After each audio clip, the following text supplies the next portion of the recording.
Hello awakened souls, my name is Hayley and this is Divinity Tarot and Tea. I'll be having a cup of tea during this reading as tarot and tea go so well together. So grab a drink of your choice, get comfy and join me as we spill the tea together on your current love situation. So this is going to be a general twin flames reading for the collective today. And we're going to try and pick up on the energy of the last 24 hours, and that's 24 hours from when you find this reading. So I have some Halloween themed cards now, and you can see I've got my Halloween theme laid out. So just for the next couple of weeks. And in the first position is your person's current thoughts and feelings on the situation. And we have Star. So I feel like they're holding you in some kind of spotlight. They've got you up on a pedestal. They think you are the star of the show. They're just in awe of your energy. And, you know, they really think that you're going places. So I'm going to be using the Jack-o'-lantern tarot today, which, you know, is just a Halloween themed tarot deck, but it's really cute. So we have the Knight of Swords in the reverse position. And we can see on here that he rides on top of an owl. And the swords do represent thoughts and feelings. So I feel like this particular masculine is so in awe, so enamored by you, by your energy, by your beauty, by your presence, by your charm, that they feel out of control of their own thoughts. And I'm also picking up that they may feel small next to you, like they're not good enough. Like, you know, they shouldn't dare even be looking at you. Strength in the reverse position. They feel weak around you. And like I say, they feel like they're not good enough. They feel like they can't compete with other men that might come into your field. And they feel like you've got a lot of men clamoring for your attention. They feel that because they've put you up on this pedestal, under this spotlight, that there must be hundreds of other men knocking down your door. And I feel like there is some jealousy aspect there as well coming through. Not only do they feel unworthy, and it's bringing up, you know, well, what it is at the core of it, at the crux of it, is fear of rejection, fear of abandonment issues. Because this is an unawakened masculine here that we're picking up on that has core wounds to work through. And yeah, they're feeling like they're not good enough and that you'll just reject them if they even try. We have Temperance in the reverse position, and that's what I was saying here, that they are the unhealed masculine, that they need that balance. Yeah, they need to heal themselves. They need to do the inner work. They need to work on those core wounds of abandonment, which oftentimes comes from childhood abandonment issues, or perceived abandonment issues from childhood.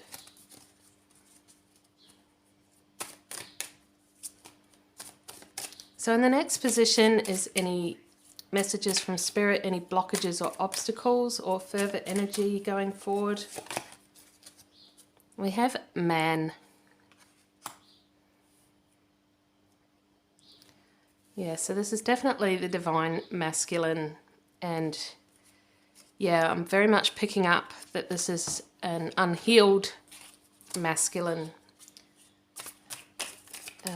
Yeah. He's very much in his triggered wounds. I feel like He looks at you and he sees your beauty and your energy and your aura, and he's like, I could never have that. She would never want me. I'm not good enough. And it triggers him.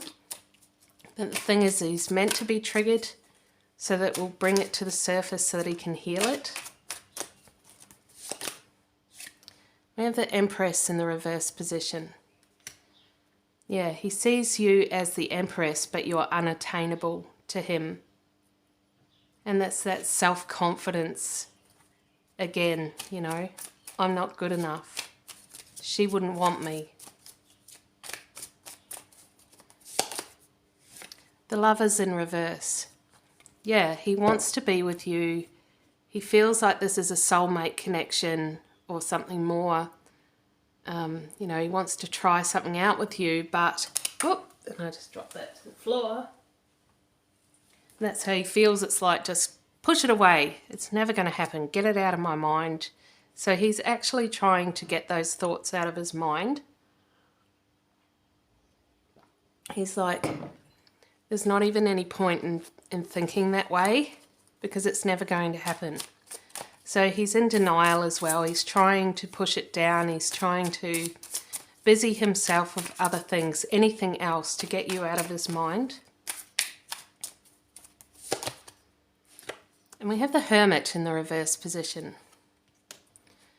Every time he is still, every time he allows himself to be alone and those thoughts start creeping in again, they're of you. And that's why he has to busy himself constantly, all the time. And I feel like he's having sleepless nights over this as well. Because he simply just can't sit still. Because once he does, you know, it's in the stillness that those thoughts come. So we'll take a look at your energy over here as they stand in the last 24 hours.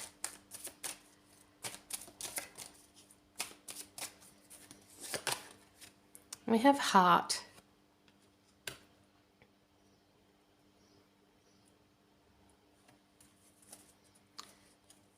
Yeah, I feel like your heart space has been activated recently. That the Kundalini activation has begun to work on your heart space, and you may have been feeling some actual physical palpitations recently, and that will be as your heart space is expanding with the Kundalini.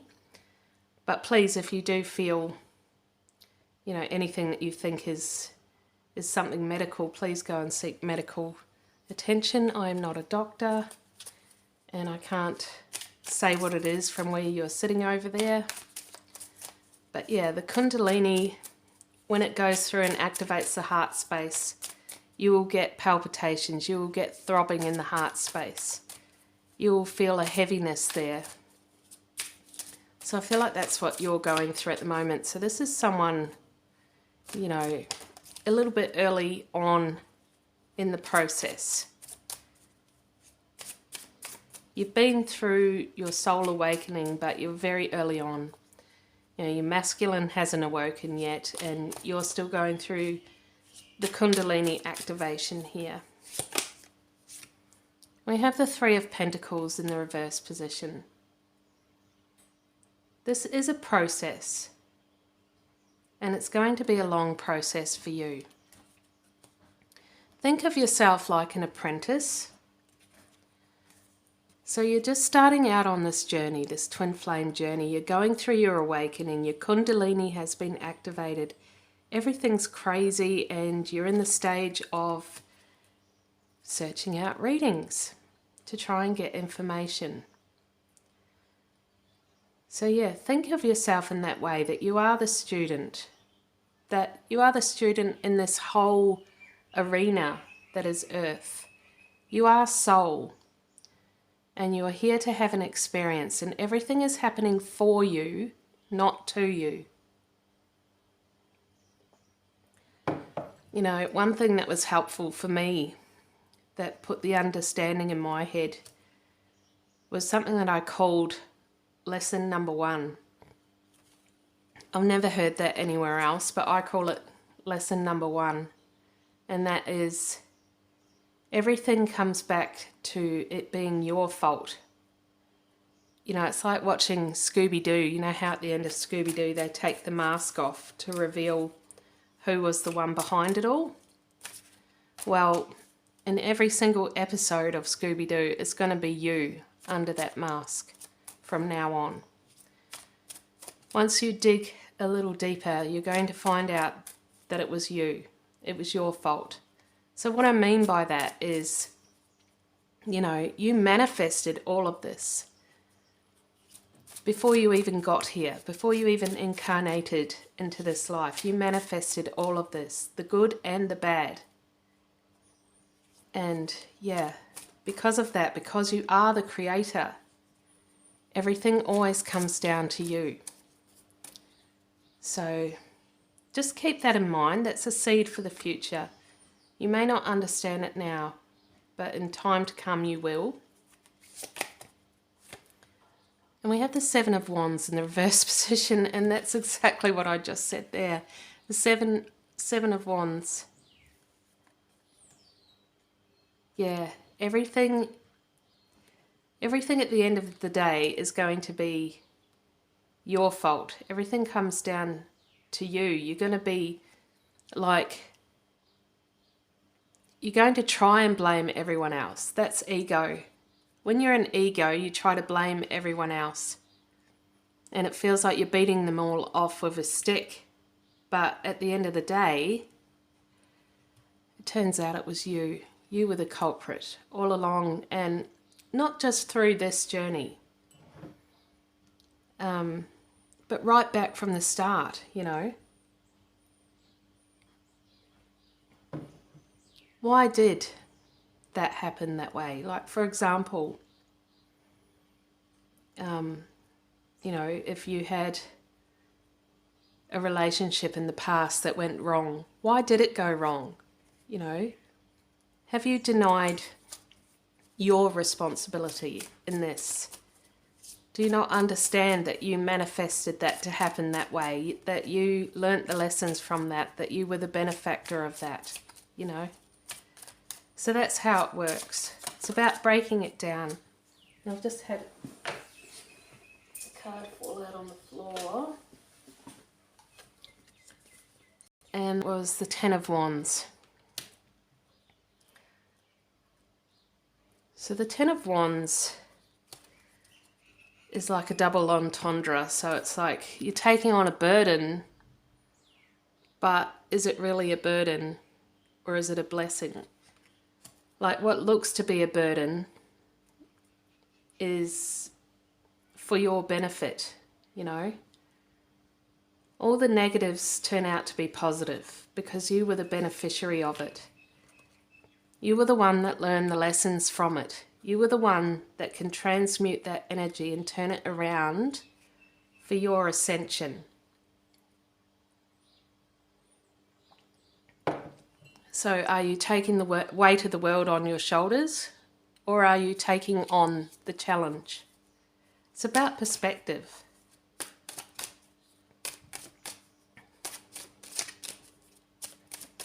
So in the next position here is any messages from Spirit to you. We have mice.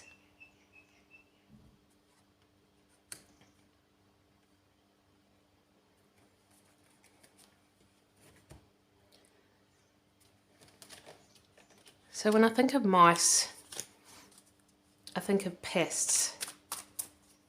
You know, it's something that you need to get rid of. Something that can eat away at things and destroy things and, you know, maybe even carry disease. And that's what our thoughts can be, you know, negative thoughts. So I feel like Spirit is saying that you need to work on those negative thoughts. The fear-based thoughts, which are the lower vibrational thoughts. So doubt, fear, you know, and they could be about your masculine here. So doubts about whether this is what it is, or doubts about whether he likes you, or, doubts about whether he's going to come in, you know, come and see you. You need to let those go. So we have Ace of Wands in the reverse position.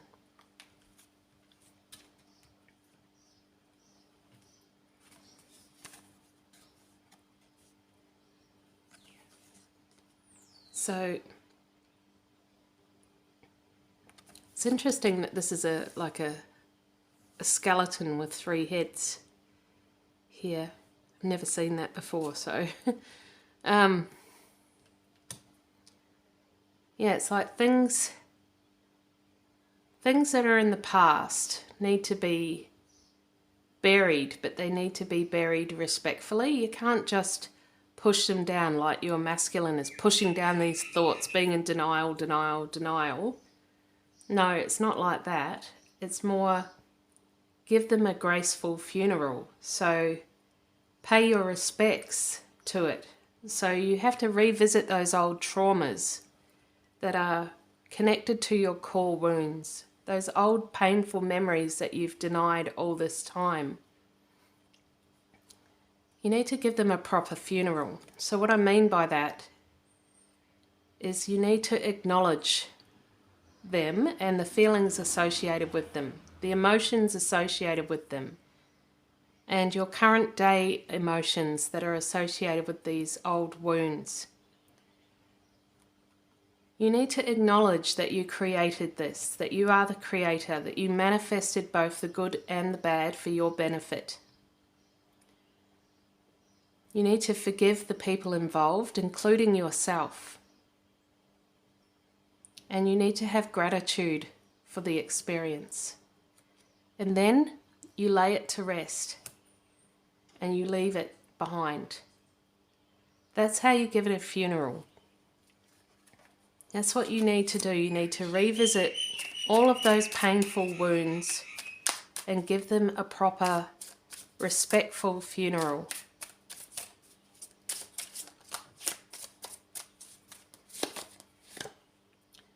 King of Pentacles in the reverse position.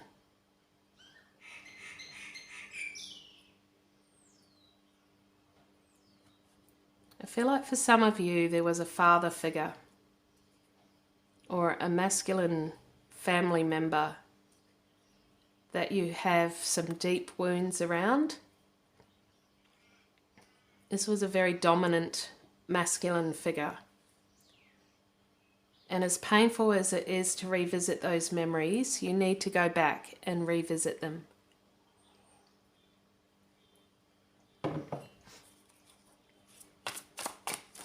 And like I say, give it a respectful funeral. Ace of Pentacles in the reverse. A lot of reverse cards here today. So, yeah, you can't get the new beginning until you complete the old. It's like you have a certain capacity. Think of like a tank of water. It can only hold so much. So you have to get rid of some of it. So you have to go through and get rid of the past, because when you hold on to the past, parts of your soul get left on those old timelines and you get fragmented.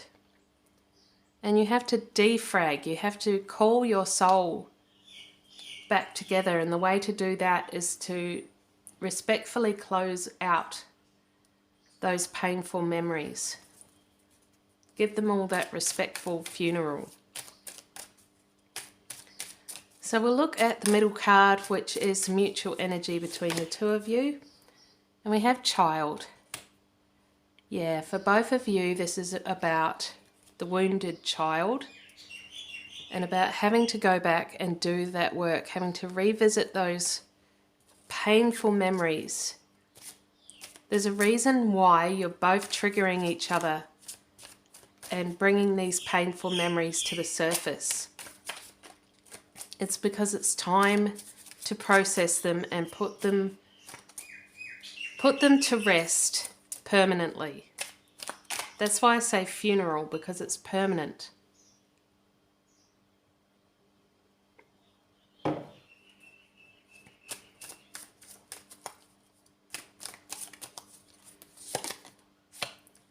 So 5 of Swords in the reverse position.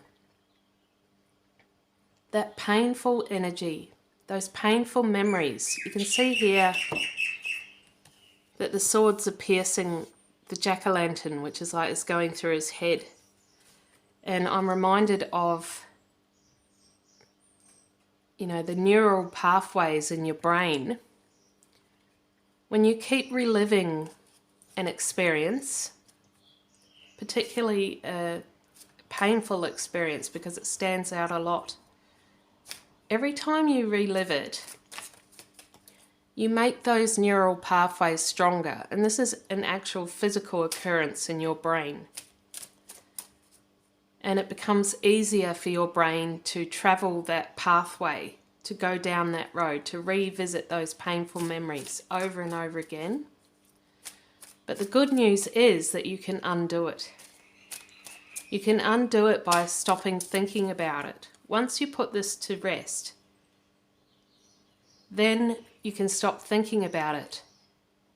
And over time, those physical neural pathways in your brain will begin to degrade. They will break down, and eventually they won't exist anymore. And you won't find yourself going back to those old thoughts. So we have the Wheel of Fortune.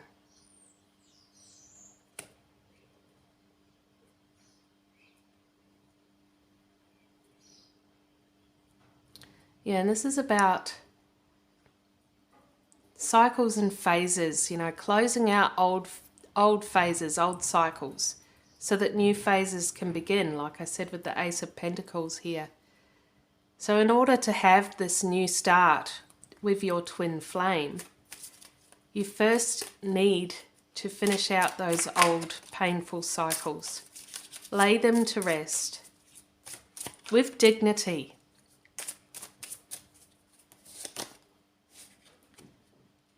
Death, yeah. You know, the Death card doesn't often mean death in tarot, but in this particular case it does. You need to think of this like a funeral.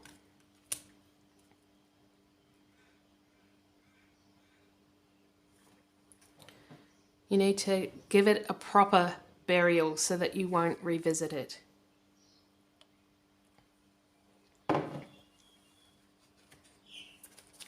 So I'm going to finish up with a telepathic song card here.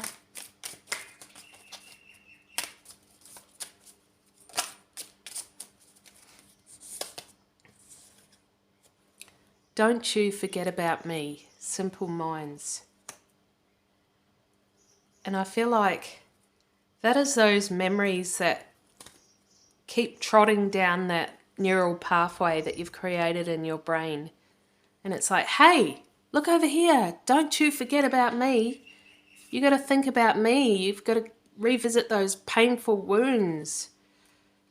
Well, we have to forget about those, but we've got to do it in a respectful way. You know, we did create this. We are the creator. We are the manifester. And we are the beneficiary of these experiences. And so we have to put them to rest with dignity. So, you know, that is acknowledgement, acceptance, forgiveness, and gratitude. And that's how you lay it to rest. So I'm going to finish up with a tea leaf reading here.